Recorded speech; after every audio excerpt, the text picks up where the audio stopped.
Ladies and gentlemen, welcome to another episode of the Bussin with the Boys Spring Tour. We are with Coach Dillingham. Let's talk about Chevy for a second. Chevrolet, the most durable, reliable vehicle on the market. Chevrolet is a trusted company that has been innovating for the past 100 years. Up to now, most electric vehicles have been either too expensive, too small, or too limited in capabilities for most people. Chevrolet is committed to making EVs available for all Americans.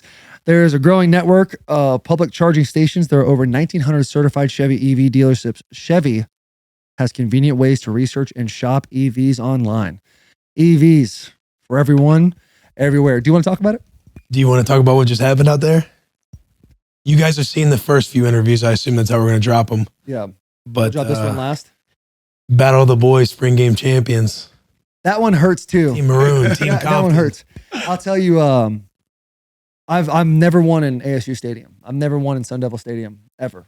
I've state championship, dummy, 38-0. Buffalo Wild Wings Bowl, dummy, like 44-13 against Kansas State. Ooh. But this one hurts the most.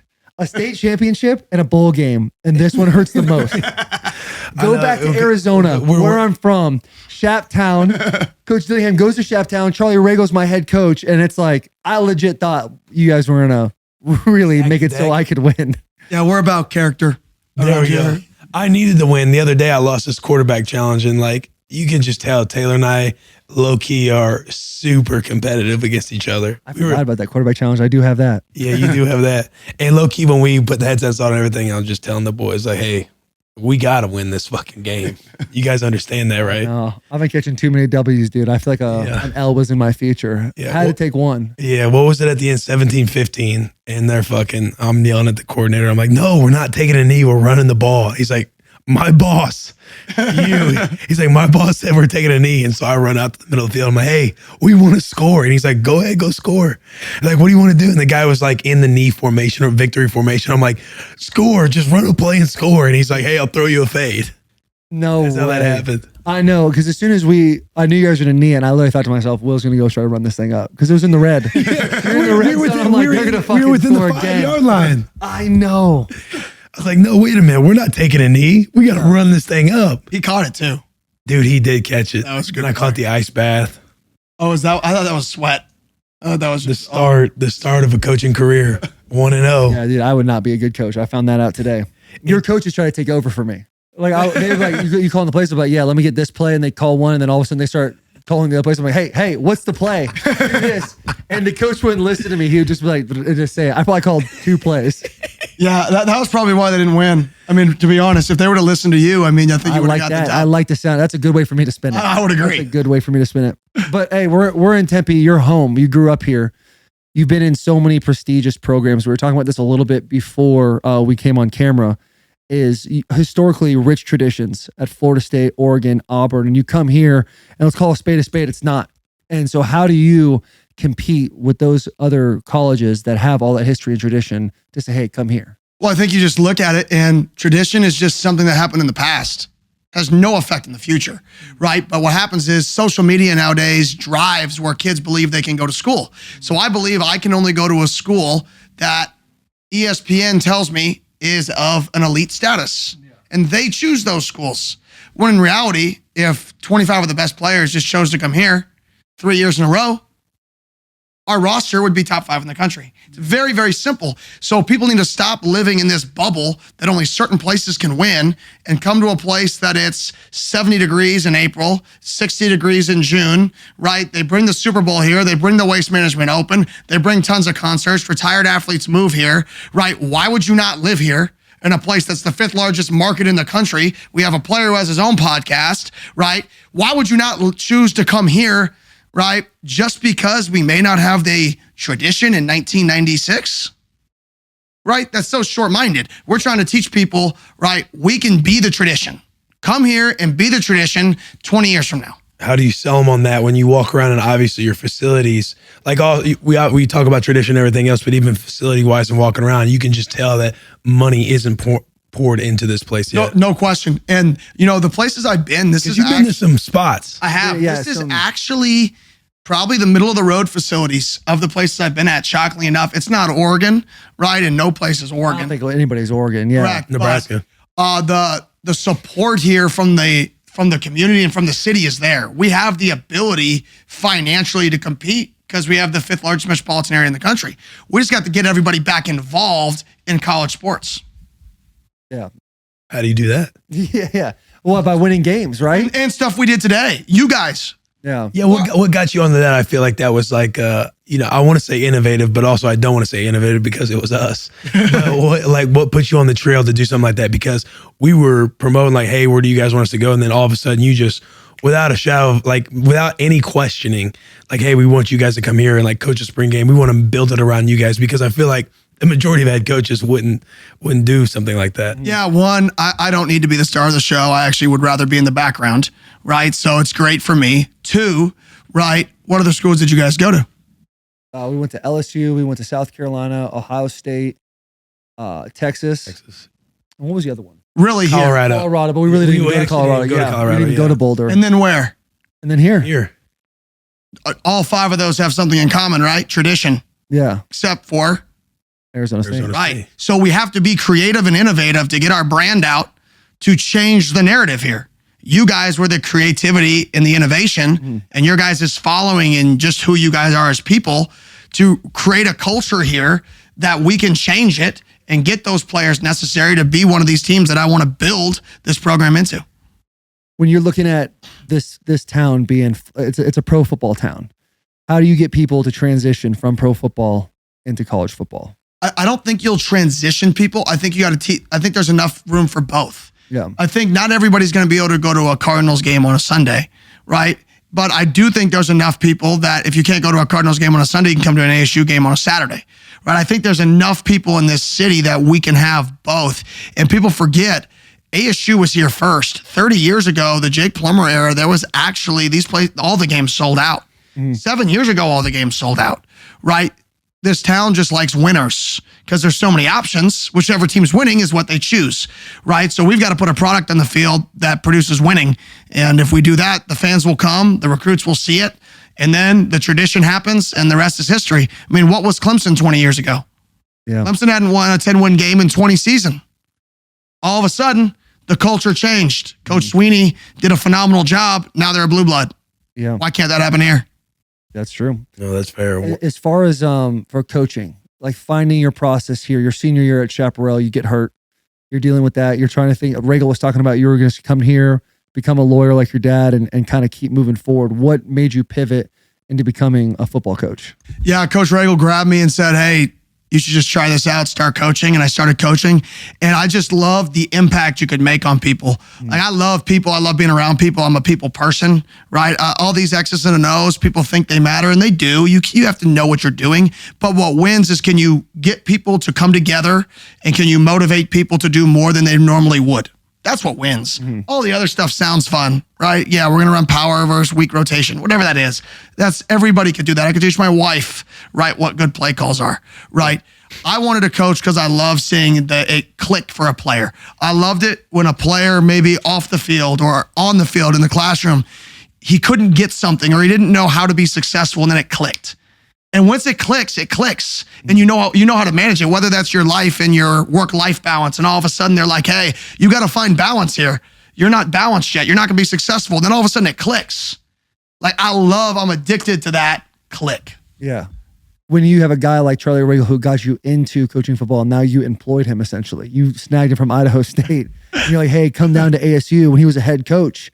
Like, what is that relationship like now when at one point he was your superior and now it's flipped? Yeah, I mean, it's just the guy I lean on to ask questions to, like, is this stupid? Yeah. Like, we have a dance-off in the middle of a scrimmage, our scrimmage 3. We paused for a dance-off, and I'm like, is this stupid? Like, I want to do it. Right. But is it stupid? Like, should we be doing this? We bring a basketball hoop out to the third practice, and then another practice, we have a shootout. I'm like, is this bad? Like, so I just bounce ideas off of him. Like, I wanted to run one-on-ones in the middle of a practice, like 1v1 basketball. Yeah. And he's like, Kenny, they're in cleats. They're not used to the movements in cleats. That would be stupid. So we did a shootout. So he's kind of the person that tones me down, because I'm the guy that wants to go 100 miles per hour all the time and everything. It's pretty terrifying that a guy like Charlie Ragle has to be the one to say, hey, don't go so fast. No, when we were sitting here, he was saying earlier, he's either fifth gear or he was in parked. So that's... You can tell he's the speech guy, isn't he? Oh, he is just incredible. His speeches are all time, brother. I was trying to tell you. I know. Remember the one about the dog? Yeah, he had a dog. And I threw the ball and the dog kept running. Yeah. And then I threw it again and the dog kept running. The dog never came back because he wanted that ball. You want to run through a fucking wall when he does that, dude. When you're looking at this program and you guys are predicted to win 4 games this year, how do you think going into this season with the development you've seen from spring ball, how do you see the season going for you guys? Yeah, I mean, I think our players, I haven't even talked about that because I think our guys are invested. Like, I think our guys, you heard Jalen say it earlier, what his expectations are, right? Not even close to the same, because I don't think people understand or how much our team grew together. People look at 45 new kids, 45 old kids that are all probably selfish is what people think, right? Kids that just came here to get theirs. That's why you transfer, to get yours. And what they fail to see is the community, like you guys were mentioning off air, that our kids are together. Like our kids, it's different. Like they're building a culture here for each other. And I think that's the secret sauce to winning in college. Look at Kansas State, right? Look at Utah, right? Look at the teams that win, right? It's the culture that wins. Yeah, and you can tell too, like when the kids were on here talking and doing their interview, they also alluded to you being excited, like this was your dream job. Can you talk about like why ASU is your dream job, and if you're saying that and not planning on going anywhere else, speak a little bit on that. Yeah, so obviously I'm born and raised here. I grew up going to games. My family moved out here. My parents, when they were 50 years ago. My wife's born and raised here. We were neighbors in high school. So I grew up rooting for Arizona State. And then I coached high school ball here, right? Then I coached college ball here. And then I moved around the country, but this is always home. So home is home. Like there's nothing like being home. Like you talk about ultra motivation. Like I used to clean up dog crap at Chaparral Park. That was my job when I coached. I drive by Chaparral Park on my way to work. So when you talk about all those things that add up, and then with my families here, I believe this place can win championships. I believe the city, what it's growing to, what it can become, all we have to do is teach kids it's okay to come here. That's it. Because if you showed up here, you're going to be like, dang, I want to live there. That's not a debate. You just got to teach the people it's okay to come here. That's it. It's okay. Don't listen to the media. Come here, live the life you want to live the life retired professional athletes live in Chandler, right? And let's go do something special. You say like you kind of juicy. The phrase you use too is like tell them it's okay to come here. Why do you think ASU has that stigma of being like, hey, if you're a 5-star guy, unless you're like grew up an ASU fan, don't come here? I think the media chooses what's okay and where's okay for people to go to. I think when you watch TV, when you look at Twitter, they tell these 5 and 4 stars, you can only go to blank. Yeah. You're too good for blank, right? That program's not good enough in history for you. Why? Like, why? Like, that doesn't make any sense to me, but it's the narrative that these kids hear all the time is, you're too good for this. You're too good for this, right? When in reality, they should be finding where they want to live, right? And what people they trust. That's it. And if you get 25 elite players living where they want to live with coaches they trust, that's an elite team. Just like that. It's a very, very simple process. But you got to break the narrative. Yeah. When you're as a head coach, being such a young head coach, what do you attribute your success to at such a young age? Because there's a lot of coaches out there that are in their 50s, 60s that have never sniffed a head coaching job. How did you get to this point at such an early age in your life? Yeah, I would say I'm very bad at not being honest. So everybody thinks, oh, young, energy, players coach, right? That's what the players think, players coach, right? But I'm also the dude that tells you what you don't want to hear. Like, I have no problem saying you can't play here. Yeah, you're not gonna make it. You're not gonna play for us. I have no problem saying that was lazy as crap. Yeah, like that doesn't bother me. That's just how I was raised. So I think the combination of my youth and understanding that kids haven't changed, right? People say kids have changed. Kids have changed. It's like the narrative, right? Oh, these new kids are different. No, they haven't, right? Adults have lowered the bar because they think kids can't hit the old standard. So they just lower the bar, lower the bar, lower the bar, lower the bar, and then you hit the bar. No, you can hit the bar that's always been set. Just do it in different ways. Kids like social media now. Don't hide from it. Right. We have people saying, oh, social media is the devil, hide from it. No, embrace it. Show them all their tweets of people calling them the worst player on the planet so they get used to it. Don't tell them don't look at it because they're gonna. Like, you have to embrace the new age that we are in, right? And then find a way to hit the same high bar in a new era. And I feel like I've been able to find a balance. And then I genuinely care about people. Like, I have relationships, I have group chats with all my former quarterbacks. I think they can feel that. I think so. All those three things combined. Have you, go ahead, sorry. I was just going to say, where do you feel like you've picked up on those things over time and over your career? Like, what philosophies or what things have you read? What things have helped kind of cultivate that mindset about it? I think one, Coach Ragle, he's a guy who cared about his players. He would do anything for his players, but he coached them hard, right? He was passionate. Like, he brought it every single day. So getting to see under him at a young age. We had another guy from a football standpoint, Conrad Hamilton, right? Who was an unbelievable defensive coach, right? Also a coach at Chaparral. Yep, also a coach at Chaparral. Yeah, we had a squad. Dude, yeah. Yeah, we'll get on that later, but we had a squad, right? It was probably the GOAT squad of all time in the history of high school football. But that's just my personal opinion. But I combine that with guys like Mike Norvell, and I think I've learned more what to do, but I've learned more what I wouldn't do along the way. Like, hey, I love this, but I don't like this. And I've just kind of marked off all the things I wouldn't want to do as a head coach, because at the end of the day, people know fake. That's one thing I firmly believe. People know fake, people know real. People know if a head coach walked in, if I walked in and gave a speech like Charlie Ragle and said, we're going to chase the dog, I'd be laughed out the roof. I'm 5'9", I'm unathletic. Like, I'm the goofball. I got no chance to give that speech. If I give that speech, I'm a fraud. I have to play into me. As a head coach, the culture is going to be what I am. Because if you're not, people feed off of it and they know you're full of crap. Yeah, phenomenal energy. Phenomenal energy. When you're talking about kids looking at Twitter and you're like, go ahead and look at the negative comments. Have you ever showed players? Have you ever gone into a team meeting room and been like, hey, they're saying this about you? Not yet, but we have showed what they retweet and like. Yeah. So I do just from like, hey, I think that's I just funny. scroll and this is what you like. So if somebody is trying to draft you or hire you for a job and they look at your Twitter, this is you, bud.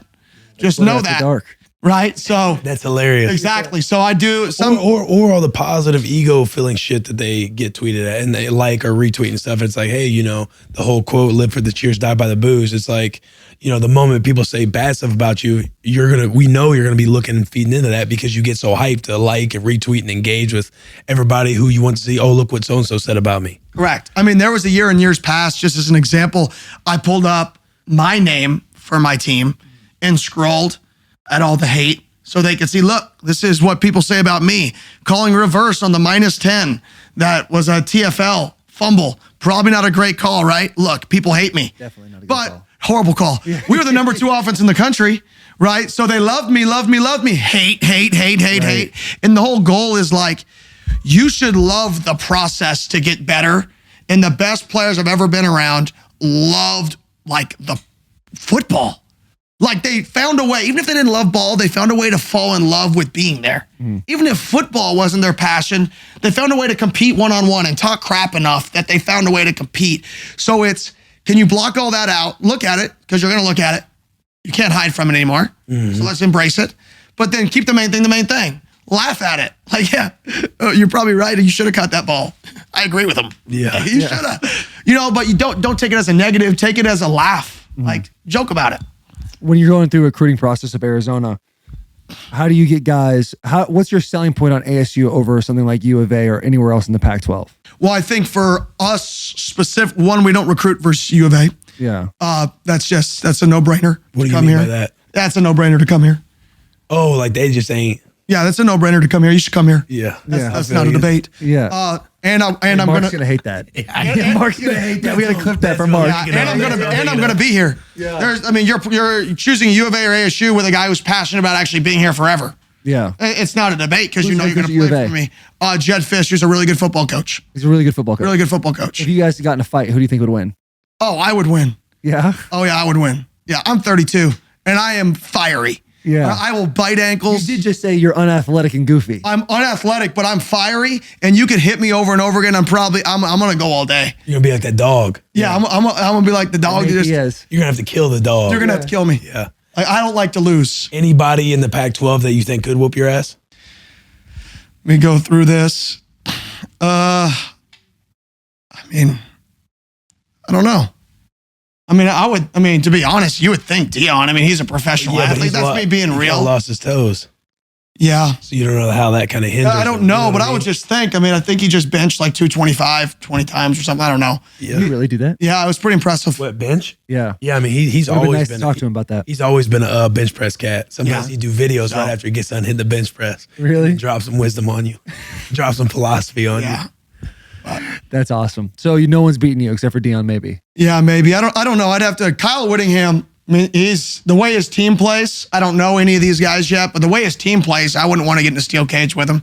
Yeah. You're usually a reflection of your coach, how physical and tough you are as a football team. So the way his team plays, I wouldn't want to get in a ring with him. Yeah. His guys play hard. Mm-hmm. Has the NFL ever been something that you've thought about? Not really. I like making impact on kids. I like seeing kids like the switch. Yeah. Yeah. It's not as much about the football as it is about the people.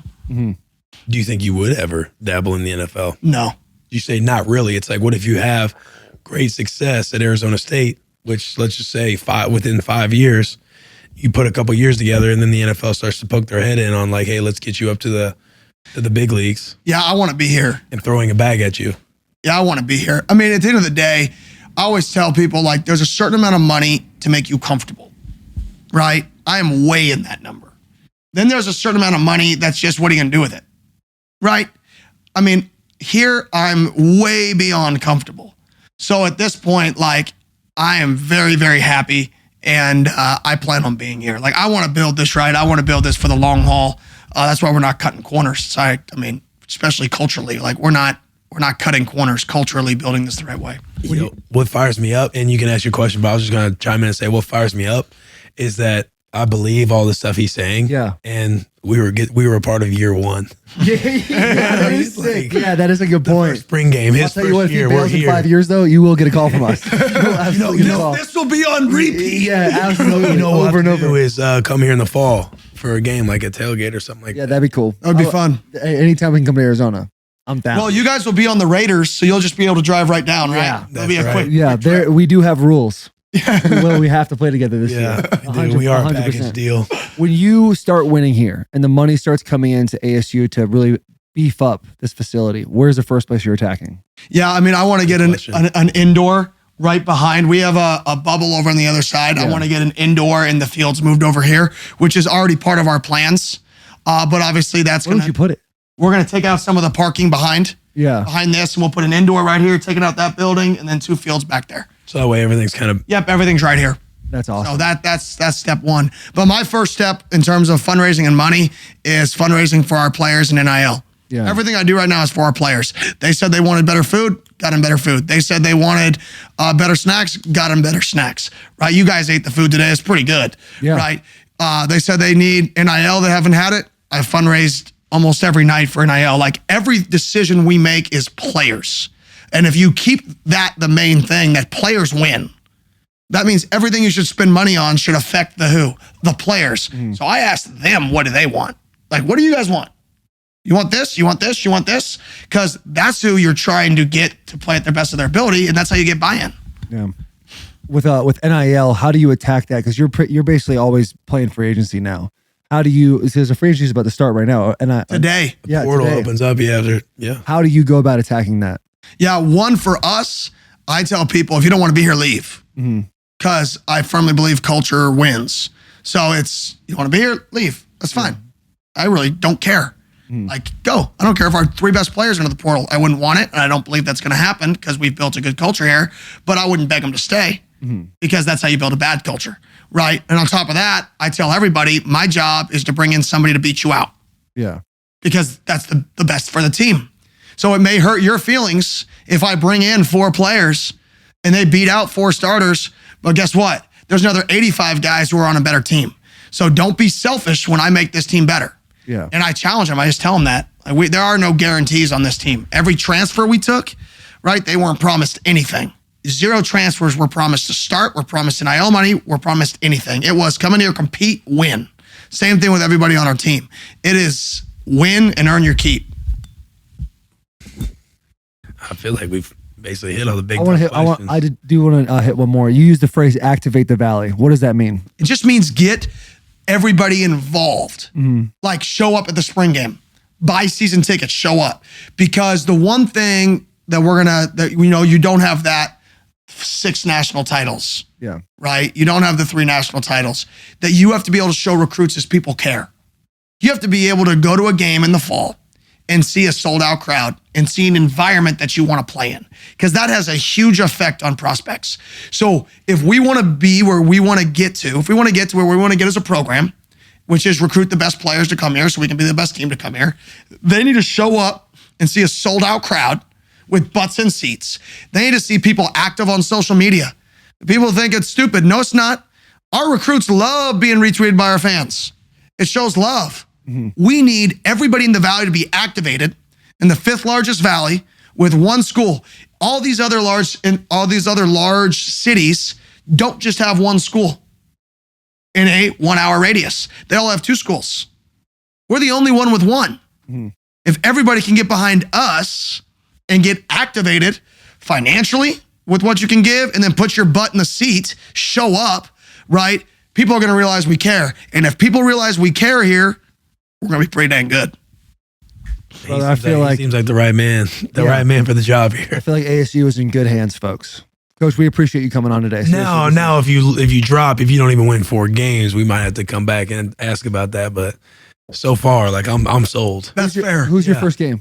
Our first game is at home. We have 4 home games. So our first Pac-12 game is USC here, week 4. So week 4. That'll be a tough week 4, USC at home. We play Oklahoma State week 2, and then Fresno State week 3. So we've got a few good games here at home to start. So I'm hoping it's 105 all 4 of those games, and I'm hoping we kick off at noon. Hell yes, absolutely. Yo, this has been awesome, man. Yeah, thank you. We appreciate you. We're rooting for you, man. We really hope everything works out. You guys coming out. Maybe you'll have to defend your trophy next year. Maybe. I would sign up for that right now. I need that trophy. We can make that happen. We should get a little, I'm not going to touch that, but we need a little Will Compton right there on the side. Oh, like put something on the side? Yeah. We almost got you a 2nd place trophy that was just like a car bus. That would be so funny. But we opted fit in your pocket. Like a little silver short bus to go on a keychain or something. Damn. Yeah, this is awesome, man. This has been a great time. Awesome. I feel like there should be a punishment for me for losing. We were bummed because somebody goes, because on the pod, we were like, we'll figure out what the bet is. And they're like, what does the loser have to do or give or anything like that? I was like, man, we didn't get around to doing it. Was it like whatever is in the loser's contract you get? Don't say that, bro. Don't say that. I think you're wrong. I've got a great one. I think the loser should have to donate his watch to ASU NIL. I think that would be phenomenal. We could figure out some NIL stuff. I'll tell you what, next year, not the watch. Not the watch. You had a good day in Vegas. Yeah. Yeah, but that's my money. I'm going to have to keep that train alive. But yes, we will be back. And I think there should be some sort of NIL bet next year. Between you and me, loser has to pay a certain amount. Yeah, as long as it aligns with whatever happens this year, like what just happened. Well, okay, how much do you want me to pay this year? I don't know. Just say a number, but know next year. Just say a number, but no, next year it's got to be the same thing. Because I'll pay whatever. You can think about it. You don't want to say a number right now? Because money gets me. Money gets me queasy. You rolled in the Escalade today. Yeah. He earned that Escalade. There was a reason that the Escalade just happened, bro. Hey, you're soft now. You don't got that grit anymore, brother. Dude, no, we had. I don't even got to put the video of me in the RAV4 with that seat all the way back. The big case. Oh, there's a RAV4 and then the Escalade. I'm thinking the big case, the carrying case for all this equipment would go in the Escalade. Mitch was the one in charge of it. Mitch is on Team Compton. The whole thought process was we're going to be riding in separate cars. Like, now's the time, now's the morning. We shouldn't be hanging out anymore. We need to separate. So I was like, let's separate Team Compton, Team Lawan. And then I look at this big case and I'm like, hey, we should get the Escalade. There's like, oh, I see what you're doing I here. buckled him in his seat and everything, dude. I was hot. I was hot. But yeah, Coach, we appreciate you. If you want us to come back for a spring game, we'll absolutely do that. Awesome. Absolutely. Sounds Even in the great. fall, man. Appreciate We'd love it. to be here. Thank you. We had a lot of fun. A lot of fun. Hey, subscribe. Big hugs, tiny kisses. And rate 5 stars. And tell your friends too. Please, God, we need this. Oh, that was fun. Appreciate it.